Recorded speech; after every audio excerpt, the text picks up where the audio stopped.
માંગરોળમાં આજે અમારી આમ આદમી પાર્ટીના ઉમેદવારો મજબૂતાઈથી ચૂંટણી લડી રહ્યા છે.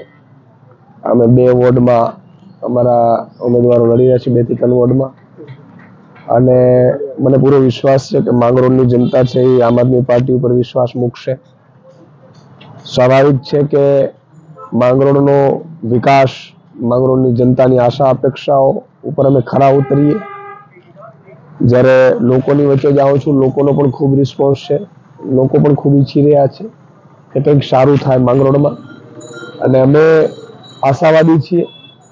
અમારા ઉમેદવારો પણ ખૂબ મજબૂત છે, સજ્જન છે, લોકોના હિત સેવાકીય કાર્યો કરવા માટે વર્ષોથી મહેનત કરી રહ્યા છે, અને એમને પણ લોકો મોકો આપે એવી અમારી લોકો પાસે અપીલ પણ છે.